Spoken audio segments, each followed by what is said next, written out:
Boa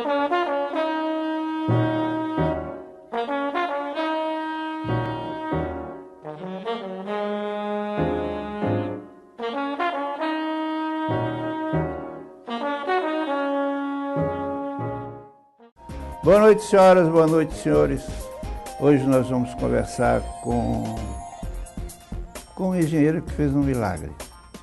Eu sou de um tempo em que se falar SEMAR era falar em problema. Eu vou conversar hoje com um moço que resolveu metade desses problemas ou talvez a totalidade deles. Vou conversar com o engenheiro Augusto Miranda, presidente da SEMAR. Boa noite, doutor. Boa noite, Zé Américo. Primeiro eu gostaria de agradecer aqui a oportunidade de vir aqui ao seu programa, né? Um programa hoje que tem realmente altos índices de audiência e num momento oportuno, porque a SEMAR, junto com a Equatorial, estamos completando 10 anos de Maranhão. Isso é muito orgulho para a gente. Doutor, explique essa relação Equatorial-SEMAR.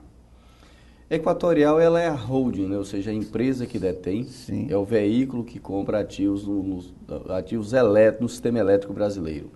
Então, hoje a Equatorial é uma empresa que ela tem sede aqui no Maranhão, tá certo? A sede é no Maranhão. Ela tem ações na Bolsa de São Paulo, na Bovespa. Então, vale até um motivo de orgulho também. É a única empresa do Maranhão que tem papel na Bovespa? Exatamente. É a única empresa com sede no Maranhão que Sim. tem papéis lá na Bolsa de Valores do Estado de São Paulo. E a Equatorial SEMAR é esta empresa, o que nos orgulha muito. E a Equatorial, ela tem alguns ativos no sistema elétrico. Então, por exemplo, a SEMAR é um ativo muito forte. O outro ativo que ela tem, em novembro de 2012, o grupo adquiriu também a concessão lá da empresa lá do Pará. Ela também é dona de 15% de um ativo que tem aqui em Miranda, né, a usina térmica, né, que fica localizada aqui no estado também. Então, portanto, é uma empresa, a Equatorial é uma empresa que congrega a empresa do Pará, a empresa do Maranhão, a SEMAR, a usina de Miranda e também ela tem o que ela chama Equatorial Soluções. É uma empresa do grupo também que ela é uma prestadora de serviços, né, dentro do ramo correlato. Todos os assuntos referentes a construções na área elétrica, essa empresa também faz. E ela tem uma outra empresa que se chama a Comercializadora de Energia, né, que é a Sol Energias. Então, são uma série de energias dentro desse segmento de energia elétrica. Doutor, o senhor falou que a Equatorial compra ativos. No caso da SEMAR, ela comprou ativos e um passivo enorme. Seria alguma deselegância dizer o tamanho desse passivo? Não, eu acho que isso é aberto. A empresa é uma empresa listada em Bolsa de Valores, né? Esses dados são públicos, então naquele momento a empresa, lá em 2004, em maio de 2004, quando a Equatorial assumiu o controle do grupo, ela assumiu também uma dívida de 820 milhões de reais. Né? 820 milhões? Milhões de reais, quer dizer, bastante dinheiro. Ela equacionou essa dívida, né? Colocou gestão justamente para tornar essa empresa hoje uma empresa rentável, uma empresa com índices de qualidades bons, uma empresa que hoje é reconhecida no setor elétrico com brasileiro. Prêmios, inclusive, né? Sim, motivo que nos orgulha, né? Doutor, me diga uma coisa, a SEMAR, quando administrada pelo setor público, era o melhor exemplo de ineficiência que tinha talvez no país. Era uma coisa, a luz aqui era intermitente, parecia código Morse, era um ponto, um traço, falta, buraco, enfim. O senhor acha que o setor público é ineficiente e é essa a razão da ineficiência da SEMAR de antigamente? Zé, veja bem, o que faz uma empresa realmente ela deslanchar e dar bons resultados? Visão de lucro. Ela tem que, na verdade, é o seguinte, toda empresa tem que dar lucro, tá? Porque se ela não dá lucro, ela não sobrevive. Ela precisa... Mas a pública não tem essa preocupação. Ela não tem. Mas outra coisa que tem um modelo de gestão, né? Ela tem que ter um modelo de gestão arrojado. Eu acho que é uma coisa que nós avançamos muito. O modelo de gestão da SEMAR é um modelo reconhecido a nível nacional. Tanto que a gente tem recebido aqui empresários de todos os lugares do país para entender, né? Para ver o que a gente está fazendo diferente. Segundo, investimentos, por exemplo, nesses 10 anos de gestão, quer dizer, o grupo investiu 3,5 bilhões de reais no Estado, quer dizer, bastante dinheiro, tá, para suportar esse desenvolvimento, né? Vale ressaltar que o Maranhão ele tem crescido a taxas muito grandes, né? Taxas até maiores do que a taxa do Nordeste, a taxa do Brasil. E para suportar isso, precisava de energia. Então, esses 3,5 bilhões de reais, né, eles vieram justamente para nos dar suporte, para fazer investimento, né? E alavancar esse crescimento. Então, isso é outra coisa. Então, primeiro, gestão, uma coisa interessante, investimento. Outra coisa, tecnologias, né? Se você tiver, nos dá o prazer de ir lá na Semar, vai ver algumas tecnologias que nós lançamos mão. Ou seja, o que existe de mais moderno hoje a nível de mundo, a nível de Brasil, nesse segmento a gente tem lançado mão. Então, para quê? Para você fazer atalhos, para você fazer com que seu sistema se modernize cada vez mais, para você dar saltos mais positivos. E uma quarta coisa interessante, são pessoas. Então, nós investimos muito em pessoas, em competências, né? Temos trabalhado, isso é um trabalho que não para, tem que ser contínuo, né? Porque há também um turnover, há pessoas saindo da organização, isso é natural. Pessoas Tecnocracia, no caso. E com isso você treina as pessoas. O que acontece? Você juntando esses 4 pilares, investimento, gestão, tecnologia e pessoas, os resultados vêm. Isso é uma prova do que a Semar está fazendo. Isso é que, na sua opinião, isso no setor público é difícil de acontecer porque tem gerência de um complicador chamado política. Eu acho que o setor público, às vezes, com a dificuldade, ele não tem a agilidade que o setor privado tem, né? Quer dizer, eu acho que uma grande dificuldade é isso. Ele tem pessoas competentes, tá? Tem até o modelo de gestão, mas a dificuldade, às vezes, é a agilidade. Quer dizer, você, às vezes, são várias instâncias para você tomar uma decisão. O que dificulta, às vezes, a decisão tem que ser agora.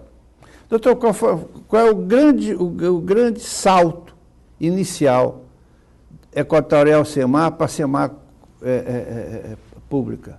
Qual foi o grande salto, o grande instante, a grande decisão? A grande decisão é o seguinte, você tinha naquele momento, em 2004, você tinha uma rede deteriorada, né?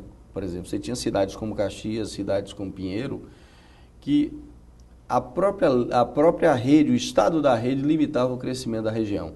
Porque se você não tinha energia, ou se a energia de 6 horas, ela tinha um afundamento, isso era um limitador até para virem novas empresas, para agregar novos comércios. Então, uma primeira coisa foi o quê? Você teve que equacionar aquela dívida que tinha naquele momento, aqueles 820 milhões, você teve que negociar com os diversos credores, e a partir daí você teve que botar dinheiro, ou seja, dinheiro capital próprio, você teve que também aos bancos, né, as instituições financeiras adquirir empréstimo, e aí você alavancou. Então, a partir daí você começou a investir no sistema, e aí você criou as condições. Quer dizer, aí mais pessoas se ligam na rede, você começa a ter receita. Tá? Então, isso aí é um processo contínuo, né? Naquele momento, em 2004, nós tínhamos a obrigação de aplicar 40 milhões ao ano. Esse dinheiro não daria, era um dinheiro muito pouco para a necessidade do Estado. E você vê que, em média, nos últimos 10 anos, a gente tem aplicado em torno de 350 milhões ano. Né, no sistema. Por quê? Porque o sistema está demandando, o Estado está demandando, o crescimento está demandando, e a gente tem que fazer isso. Doutor, eu sei da existência de uma subestação móvel, posta em cima de uma prancha, de uma carreta, seja lá o que for. Isso é caro a quanto? Isso é uma subestação, uma nova tecnologia que você está falando, Zé, é a questão de uma subestação móvel, né? Isso. Na verdade, é uma subestação hoje bastante grande, ela é uma situação em cima de uma prancha baixa. Isso é comum carreta. No Brasil ou tem poucas? Tem poucas subestações no Brasil disso aí. Então, isso permitiu muito facilitar, quer dizer, isso custa em torno de hoje 4, 5 milhões de reais, é um investimento de 4 a 5 milhões de reais, mas é muito útil, ele se paga rápido. Porque se eu tiver um problema numa determinada cidade, uma cidade, por exemplo, Porto de Caxias, eu consigo alimentar essa cidade toda com essa subestação móvel em cima da carreta. Então, você evita interrupção. Você usa também, na hora que você vai fazer algumas intervenções preventivas na rede, você pode muito bem também interligar a subestação. Então, realmente, é muito boa, é muito útil para a população e para a organização. Quando a Equatorial assumiu a Semar, o quadro de pessoal era inchado? Tinha gente sobrando? Vale dizer o seguinte, na verdade, a empresa ela estava com em torno de 1.400 empregados, certo? Hoje nós temos em torno de 1.178 empregados, só que tem um adendo importante. Naquele momento, se eu somasse os empregados próprios com os terceiros, eles beiravam em torno aí de 2.500, 3.000 empregados. Hoje, essa força de trabalho da Semar, ela beira 7.000 pessoas. Ou seja, fruto dos investimentos, ela teve que qualificar mais pessoas. qualificou mais pessoas. Resultado do Então, próprio crescimento. Gerou mais empregos, mais oportunidades para as pessoas de uma forma geral. O senhor acha que é possível? É possível. O Maranhão está tendo um incremento de empresas, principalmente no sul do estado, novas empresas, uma demanda maior de energia. A SEMAR está pronta para responder isso? Assim, o setor ele tem um mecanismo natural, que é justamente você faz um planejamento. É um setor, se você olha o setor elétrico, de uma maneira geral, ele é muito bem estruturado. Você faz a compra de energia, você vê daqui a 1 ano, daqui a 3 anos, daqui a 5 anos, né? Uhum. E você faz planejamento vendo um horizonte de 10 anos. Então, com certeza, a gente já tem esse mercado projetado, e frequentemente nós revisitamos esse mercado, esse planejamento de forma a não faltar energia. Veja bem, agora vamos colocar a coisa para o consumidor menor, esse da geladeira, do micro-ondas. Esse consumidor menor, hoje ele está mais satisfeito. Hoje ele não tem problemas. Mas ele convive com um fantasma chamado SEMAR. Que esse fantasma de um período que, como dizia, está faltando luz, que era uma coisa muito comum e muito frequente. Como é que a Equatorial SEMAR convive com esse fantasma? Como se livrar desse fantasma? A melhor coisa para viver com isso é justamente, como o cliente diz, né? O teste de São Tomé, ele tem que ver para crer. Tem que ver para crer. E a melhor resposta é quando você dá continuidade. Quer dizer, a energia, ele é um sistema infalível, né? Uhum. Por exemplo, você tem uma rede exposta, se um menino jogar um arame, até por uma questão de prudência, a rede ela tem proteções naturais para desligar. Tá? E você só religa quando você tem certeza de que já eliminou o perigo. Então, é uma coisa já calculada, né? E o cliente, o que ele tem que ver? Ele tem que ver o seguinte, quando falta energia, que é possível faltar, por exemplo, na hora que alguém tem uma batida num poste, a energia vai faltar. Claro. Tá? E a proteção tem que atuar para proteger as pessoas, né? Mas na hora que faltar, você tem que ter agilidade. Então, esse cliente que talvez tenha na memória que lá há muitos anos atrás, faltava energia com frequência e que isso está na memória da pessoa, ele vai tirar isso na hora que faltar e que ela voltar rápido. E nós temos trabalhado sem parar, temos trabalhado diuturnamente de forma a mudar essa realidade. E com certeza temos mudado. Eu digo sempre, nós temos muito que melhorar. Temos melhorado muito, mas temos muito que melhorar porque, como é um serviço essencial, ele precisa melhorar a cada momento, a cada hora. Doutor, me diga uma coisa. A SEMAR hoje, com esse sucesso, e é um sucesso de gestão, de progresso, de oferecimento de serviço, o governo tenta tirar uma casquinha disso? O senhor responde no próximo bloco. Ok.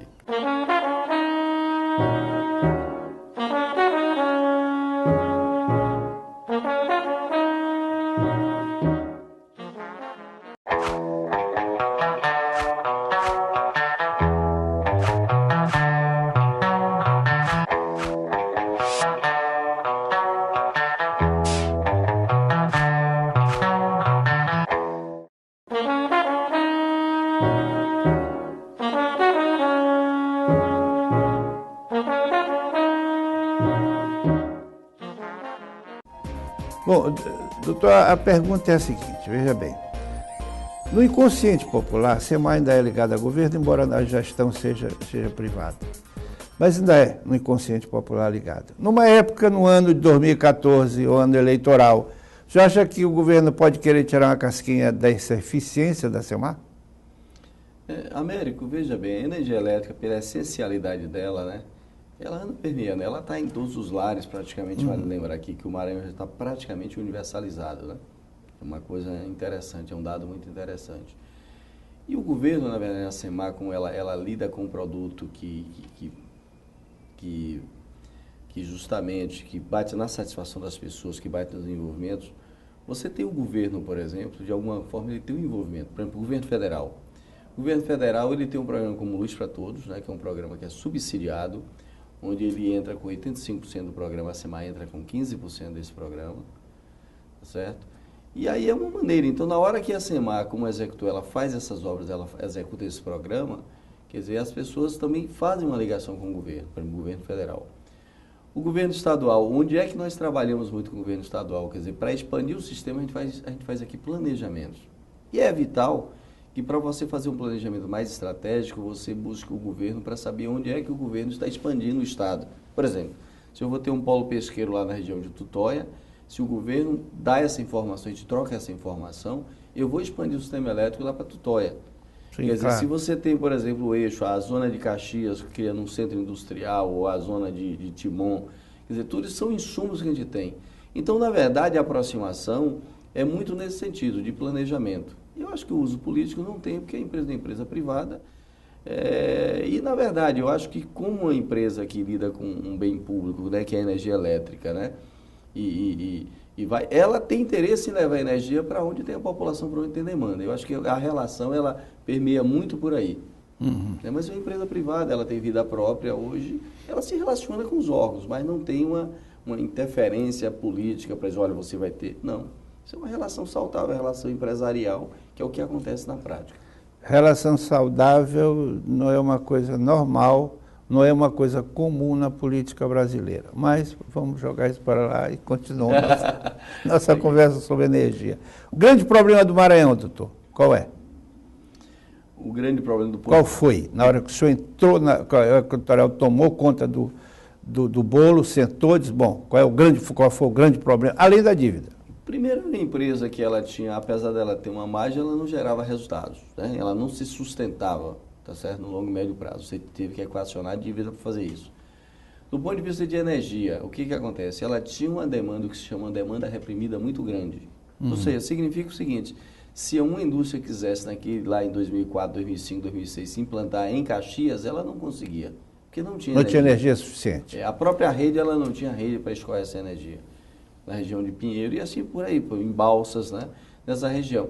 Então, a primeira coisa é você equacionar, você priorizar isso, e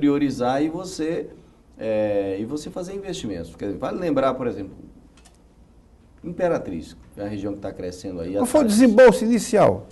O desembolso inicial, nós gastamos em torno no primeiro lá, em torno de 300, 400 milhões de reais. Só para dar um exemplo, por exemplo.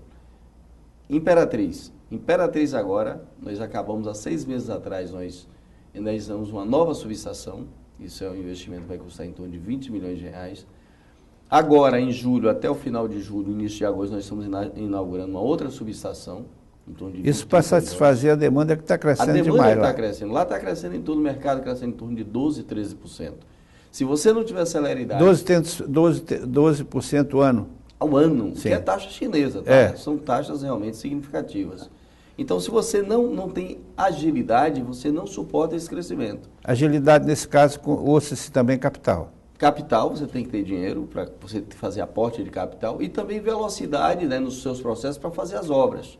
Porque às vezes você tem capital, mas não consegue fazer as obras na agilidade. E nós temos metas lá para fazer isso. Então, agora, até o início de agosto, até 15 de agosto, nós estamos entregando uma nova subestação lá em Imperatriz e já estamos adquirindo, a subestação do Beira Rio, já estamos adquirindo o terreno para em 2015 implantar uma nova subestação em Imperatriz. Então, você vê a velocidade que requer. Por exemplo, São Luís. Nos últimos 2 anos, nós inauguramos uma subestação na Cidade Operária, uma subestação grande. Inauguramos uma subestação aqui no São Marcos, tá certo? Aqui na Ponta da Areia. Nós inauguramos uma outra subestação ali no bairro ali perto do shopping da ilha, certo? Subestação Ipaze. E uma subestação no Coatrac. Então, você vê, são 4 subestações assim no período de 2 anos. Né? Estamos fazendo agora a subestação no Coroadinho e uma outra subestação na Vila Palmeiras. Então, você vê, eu estou falando que num período de 3, 4 anos, são 4 subestações grandes. Estou falando só de São Luís. Quer dizer, isso corresponde a uma oferta, a quanto por cento de aumento de oferta de produto? Deixa eu só lhe dar uma ideia, Américo. Por exemplo, se eu falar de 2004 para cá, sim, essa oferta, ela triplicou. Por aí você vê o tamanho do investimento e do que nós propusemos, né? Ou seja, era em torno, uma linguagem elétrica, era em torno de 800 MVAs, uma potência instalada. Hoje nós temos o triplo disso, 2.400 megawatts instalados. Você vê que triplicamos a capacidade. Então, sei. De 2004 para cá. Para cá. 10 anos. 10 anos. Se você falar em número de clientes, em 2004 a SEMAI tinha 1.164.000 clientes. Hoje? Hoje ela está com 2.120.000 clientes. Quer dizer, praticamente 1 milhão de clientes a mais. Né? Quer dizer, praticamente dobrou a concessão. Dobrou. E Então, diga-se de passagem, clientes satisfeitos. Clientes satisfeitos. Naturalmente é um serviço difícil, mas a gente tem também, Américo, é a consciência de estar melhorando isso cada vez mais. Né? É como eu digo, o serviço de energia elétrica, toda hora você tem a hora da verdade. Né? Não, e tem desculpa ele interromper, mas o serviço elétrico é um serviço que você só percebe quando ele some. Né? Quando você liga a televisão para ver o jogo, liga o ar-condicionado, você não se lembra de que existe uma... Agora, quando falta, aí sim, você se lembra. Eu brinco muito quando eu digo o seguinte, eu digo que você pode ter energia o dia todo, né? 23 horas e 23 e 55 minutos você tem energia, mas se na hora do jogo o homem faltar, e no momento de Copa então, pior, né? É, pior. Se faltar, não presta. E se na hora da novela todo dia faltar, a mulher também vai achar que não presta, né? Isso. Então, ele é posto à prova toda hora. Por isso que tem que ter consciência. A gente tem que ter consciência e não entender a reclamação do cliente como sendo uma lamentação. Pelo contrário, eu acho que isso é um alento, isso é uma crítica positiva para que a gente possa melhorar cada vez mais. Esse custo de socorro é alto? Esse custo de socorrer é alto? É alto. Ele é alto. Mas eu acho que melhor do que a corretiva é a preventiva.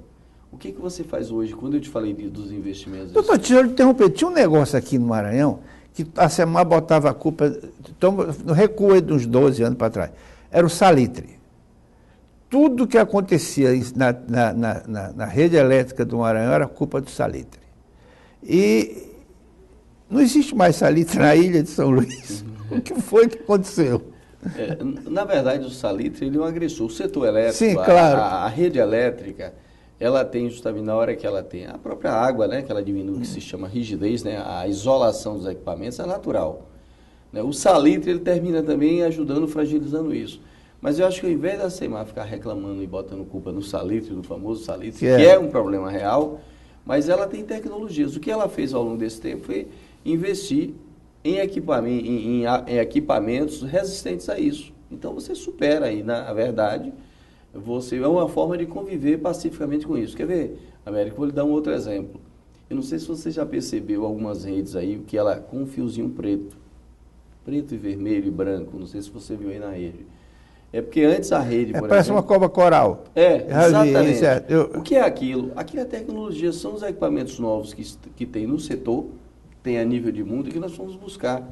Porque antes você teria, quer dizer, na hora que você tinha aquilo, bastava chover, a rede tocava no cabo nu e interrompia. A proteção devidamente atuava.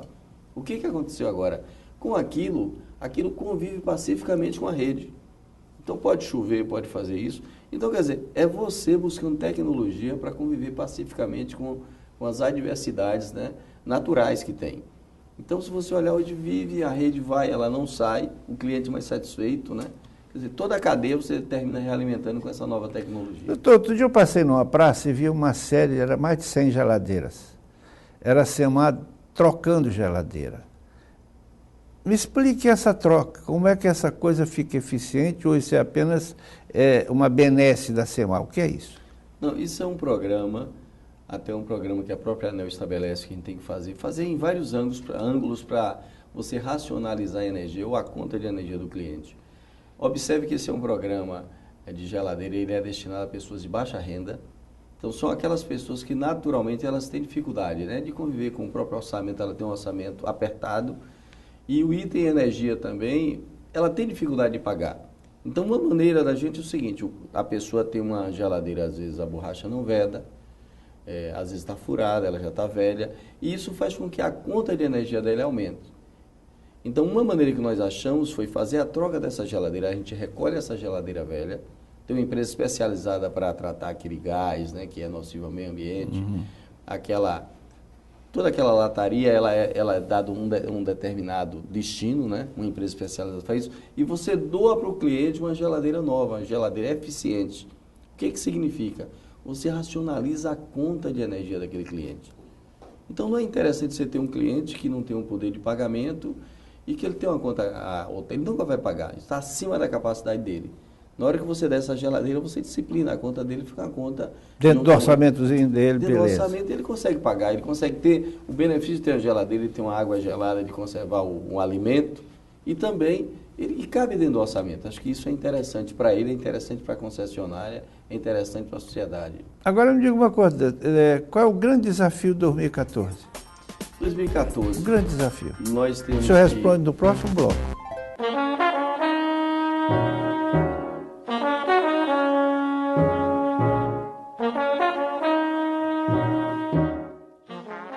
Procure o melhor canal de televisão maranhense. Você tem o direito de escolher a informação mais confiável, sem truques, sem cortes, isenta e com extrema credibilidade. Bem-vindos à TV Guará.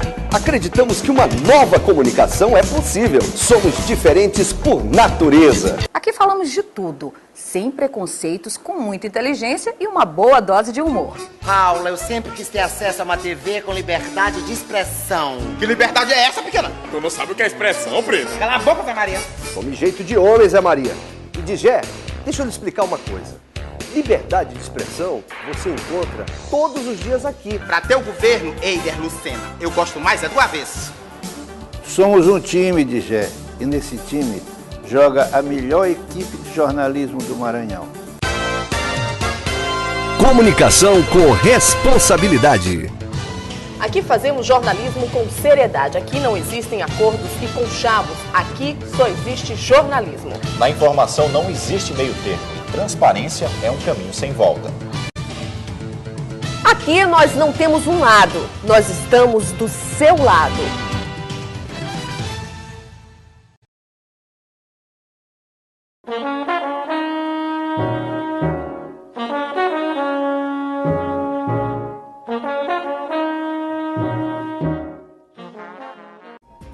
Doutor, a pergunta é, qual é o grande desafio 14 e 15? É um grande desafio, ela tem que continuar melhorando sua qualidade cada vez mais. Ela tem também um problema de perda e desvio de energia ainda é muito grande. Então, essa perda de energia acontece como e por quê? Ela acontece de duas maneiras. Você tem, por exemplo, na hora que você faz a transmissão de energia pela rede elétrica, há uma perda natural, que nós chamamos de perda técnica. Sim. Ou seja, então é a energia que ela se dissipa em forma de calor. Então é natural, certo? A essa dissipação. Sim, essa já está prevista. Já está prevista. Outra forma é desvio de energia. Então muita gente... Gambiarrazinha por aqui. Gato. A gambiarra é uma e outra coisa é o famoso nós denominamos no linguagem popular de gato. O que seria isso? É o cliente que às vezes ele subtrai antes de passar pelo medidor, ele faz uma outra ligação paralela e puxa. Ou muita gente já... Isso é comum, doutor? Muito comum. Só para lhe dar uma ideia aqui. Isso representa o quê? Em 2004, em torno de 33% da energia, ou seja, de cada 100 unidades de energia que você comprava, 33 elas eram desviadas, né? Uma parte dessa, em torno de 10%, 12% eram perda técnica e os outros 21%, por exemplo, eram de desvio dessa maneira. Então, é um trabalho hoje, investindo em tecnologia, que a SEMAR tem feito muito. Hoje, de certa forma, a gente sabe onde está a perda. A tecnologia nos propiciou isso. Então, eu sei naquele transformador se o problema está aqui ou se está numa área maior. Então, isso permitiu a gente. Outra coisa, tem clientes que lá da própria SEMAR eu já sei se está havendo desvio ou não. São clientes que eu faço a telemedição, são a tecnologia, né? Então, com isso, eu sei onde está o problema. E a gente vem combatendo. A dificuldade maior é que é espalhado. Mas a gente sabe onde estão as perdas. Agora, vale a pena e você faz uma coisa dentro de uma visão de engenharia. Eu parto do maior, onde eu tenho maior perda, para a menor perda. Então, hoje essas perdas elas estão em torno de 18%, o que significa que o Estado ainda perde por ano em torno de 160 milhões de reais em ICMS, quer dizer, o Estado deixa de arrecadar. São menos escolas, menos hospitais, certo? O Estado deixa de fazer. Porque essa energia, na hora que ela é subtraída, nem a SEMAR recebe e nem o governo do Estado também recebe seus impostos, né, correlatos, né, que permitiriam ele a fazer escolas e fazer obras sociais. Doutor, a SEMAR hoje é uma empresa, a SEMAR Equatorial é hoje uma empresa que, como o senhor disse, é a única empresa com sede no Maranhão que tem papel na Bovespa e que tem algumas outras relações com o sucesso via prêmios. O senhor pode falar deles? Tem alguns prêmios no setor elétrico, por exemplo, de qualidade, né? Tem a ANEEL, que é a agência reguladora, né? A agência reguladora é uma agência muito atuante, ela está muito observando a empresa de perto. E ela, vale até registrar, Américo, há 2 anos atrás a ANEEL indicou a SEMAR. Eu tive a oportunidade de ir à Europa, né, apresentar o que eles chamam o case da SEMAR, né? Ou seja, essa transformação que a SEMAR fez. Eu fui encarregado de chegar lá na Europa, os países de língua portuguesa, mostrar o que nós fizemos, né? Com todas aquelas dificuldades que a gente fez. Então, isso é uma coisa interessante. Depois a ANEEL, hoje, ela tem um ranking que ela mostra em termos de qualidade. Hoje a SEMAR, nós estamos entre o 2º e 3º lugares aqui. É quem melhor, tá certo? A nível de Brasil, ela faz esse dever de casa entre os indicadores de qualidade, certo? Feito pela ANEEL. Vale registrar até que a gente tem hoje FEC, que se chama a frequência de interrupção hoje, no Maranhão é melhor do que Brasília. Então você vê que é um fato realmente muito auspicioso, é um fato muito relevante para a gente. E fora disso, você tem uns prêmios. Mas por que a gente ganha esses prêmios? Você faz investimento, você tem um modelo de gestão, mas é basicamente com as pessoas. A gente tem um prêmio aí que a revista Época, a revista Época promove, que é o que ele chama... são entre as 100 melhores empresas para se trabalhar no Brasil. Em 2011, nós ficamos na 94ª posição. Eu estou falando aí de Google, eu estou falando de Microsoft, eu estou falando de Itaú, estou falando de Bradesco, né? As grandes empresas do Brasil. E nós ficamos, em 2012, nós ficamos na 46ª posição. O ano passado, nós ficamos na 21ª posição para se trabalhar no Brasil. É um progresso considerável. Tanto que eu fui a São Paulo, fui no Credit Card Hall lá, né? Receber o prêmio, né, em nome da SEMAR, com toda a diretoria, com alguns colaboradores também, que nós levamos, porque eles fazem essa diferença, né? E lá os jornalistas de São Paulo me perguntavam o que tem, né? O que vocês têm diferente, né? E, compromisso das pessoas, são pessoas treinadas, são pessoas comprometidas com esse sucesso. E realmente é uma coisa que nos orgulha. E a Exame também tem um prêmio, que são as 150 melhores para se trabalhar.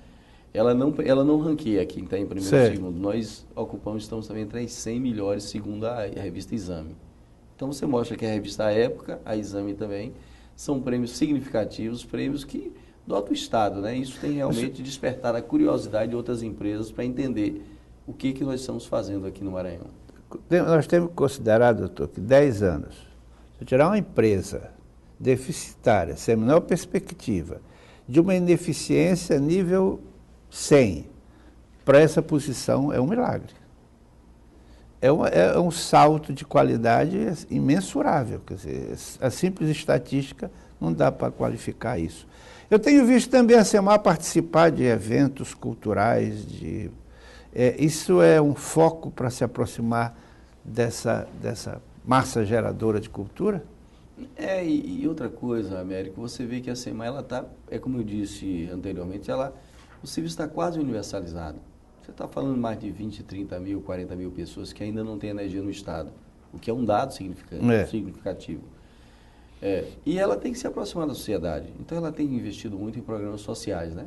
Feito obras sociais na Regional Leste, na Regional Norte, em todos os cantos aqui a gente tem feito algumas obras, né? Investido em creche, tudo isso. E a cultura também é um mote interessante. Então, um programa faz com um programa do governo estadual, né? Que a gente se juntou com o governo, então isso dá uma visibilidade, então permitiu a gente multiplicar os investimentos e dar mais ênfase na cultura e no esporte aqui no estado. Então você vê que são vários programas que nós estamos participando de uma forma assim muito firme e forte. E só faz fazer com que o estado e a cultura e o esporte do estado se fortaleçam cada vez mais. Uma coisa que nesses 10 anos a Equatorial se arrepende? Ela não tem arrependimento nenhum. Nenhum, ótimo. Ela, pelo contrário, ela acha que foi uma experiência, tanto que essa experiência, com certeza essa experiência positiva aqui é que fez com que ela avançar e adquirir a concessão do Pará. Tá? Porque ela viu que esse modelo de gestão deu certo, ela pode replicar esse modelo, é lógico, replicar e fazer os ajustes necessários no processo. E estamos partindo para o Pará com esse intuito. De fazer lá o que foi feito aqui. Exatamente. Uma coisa que ainda está atrasado por fazer. Já era para ter feito isso e não fez. Tem alguma? Eu sei que sempre, boas ações você tem que fazer ontem, né? Sei. Você não pode fazer hoje, né? Eu acho que fazer ontem sempre é ontem ou anteontem, né? E eu acho que, na verdade, a gente tem que continuar a acelerar a quantidade de obras que a gente tem, que é um desafio, tá certo? A gente está formando mão de obra no Estado também, até para a gente ter uma celeridade. Só para você ver, se Luz para Todos, que é um programa fenomenal de inclusão social muito grande, nós formamos, junto com o Senai, 2.500 eletricistas. Então, são pessoas que estão treinadas tanto para a SEMAR, como para a Suzano ou para outras empresas que venham aportar, que venham aqui para o Estado. Eu acho que isso é interessante. Então, eu diria o seguinte, que eu acho que a gente está muito em cima do planejamento, a gente está muito em dia com esse planejamento. Tá? A gente está fazendo, e a vontade de fazer cada vez mais, de suportar esse crescimento aí com a energia necessária e de qualidade para todo o Maranhão. Doutor, o maranhense, ele até por uma questão histórica, a gente sempre sofreu muito em função de ineficiência de governos, sempre.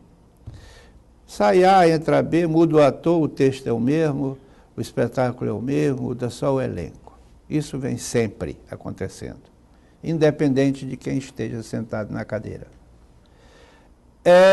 A SEMAR rompeu isso. Provou que o governo é ineficiente. Qual conselho o senhor daria para um gestor público, o senhor que é um homem de sucesso na gestão? O que o senhor diria para um gestor público? Eu vejo alguns modelos bem-sucedidos no próprio Brasil. Eu já vejo algumas iniciativas aí de buscar a meritocracia. Acho que dentro do próprio setor público tem alguns empresários, se você olhar alguns empresários do setor industrial brasileiro, preocupado com essa questão da eficiência do setor público. E aí eu diria que é a meritocracia. Eu acho que a gente pratica isso muito na SEMAR, onde todo mundo tem meta. Acho que é possível também no setor público estabelecer metas, né? Tem mecanismos que permitem que o governo faça isso. Porque aí é você comprometer as pessoas. Eu acho que capacidade, você tem pessoas capazes em todos os segmentos. O senhor acha então que no privado? O senhor acha que a palavra-chave é meritocracia? É uma maneira, um modelo de gestão. O Estado pode criar essa coisa para dar meta. Ou seja, tem uma frase que a gente diz muito, Américo, que a gente diz o seguinte: o que não se mede não se gerencia. Acho que você concorda. Quer dizer, na sua casa, claro. No seu orçamento. Se eu não meço, eu não sei, quer dizer, eu não sei para onde eu estou indo. Né? É como diz Confúcio, né? Não existe vento favorável para quem não sabe onde quer ir, não é isso? Claro. Então, quer dizer, se eu não tenho um norte, se eu não sei onde quero ir, então eu acho que uma coisa fundamental que a empresa privada tem é muito meta. Ela tem uma meta. Então, hoje na SEMAR, todo empregado, desde o eletricista ao diretor, ele tem meta, ele é medido. Então, isso, no meu entender, faz alavancar o negócio, porque você está medindo. Se ele não conseguiu aquele resultado, ele tem que fazer um plano de ação para mostrar como é que ele vai atingir aquele resultado. Então, isso faz a engrenagem rodar de uma forma mais ágil e mais direcionada. Eu vou trocar o verbo alavancar pelo verbo progredir. O nosso ilustre presidente colocou duas coisas: meritocracia e objetivo, meta. As metas do setor público são todas de campanha. A meta acontece na campanha e essa meta é esquecida logo após a eleição, principalmente por aqueles que ganharam. Meritocracia e meta. Doutor, me diga uma coisa, a SEMAR, a SEMAR Equatorial, que é um sucesso no Maranhão, que provou que um serviço desse pode ser eficiente e lucrativo, que está indo para o Pará. Há uma ideia, é possível que se estenda mais o Norte e o Nordeste? Sim, é o negócio da empresa, a Equatorial, justamente, ela tem busca desses ativos aí do setor elétrico. Agora é isso, são as condições, né? Quando as condições são criadas, né? Você tem outras empresas do próprio setor elétrico brasileiro que ainda elas são estatais. Então depende da vontade do governo, de uma política de governo nesse sentido. E o grupo, com certeza, ela está atenta, ela está buscando essas oportunidades para viabilizar outras aquisições no setor elétrico. Doutor, foi um prazer tê-lo aqui. Infelizmente, nosso tempo está esgotado. Use este programa tantas vezes se eu achar conveniente e necessário. Ele está inteiramente à sua disposição. E, por favor, fale com a sua clientela. Não, Américo, de novo eu queria agradecer aqui essa oportunidade, uma oportunidade ímpar, né, de apresentar. E hoje, quando eu digo que a SEMAR está completando o grupo 10 anos aqui de Maranhão, com essa experiência assim, muito positiva, eu queria agradecer essa oportunidade de estar aqui fazendo um breve balanço desse histórico, tá? E dizer que temos que nos aproximar. Eu queria aqui reafirmar também o convite de nos visitar, até para ver algumas coisas que eu falei aqui. Talvez elas fiquem mais concretas na hora que você vir algumas tecnologias que a gente tem lá. Acho que na sede da SEMAR dá para verificar isso. E eu queria agradecer aí e parabenizar também pela audiência do seu programa. Obrigado. Muito obrigado aí pela oportunidade. Também estou às ordens. Sempre que precisar, estarei às ordens aqui para repetirmos esse papo, ou esclarecer alguma dúvida. Acho que sempre é salutar para a sociedade, para o cliente e para a SEMAR também. Muito obrigado. Obrigado também ao senhor. Boa noite e até outra oportunidade.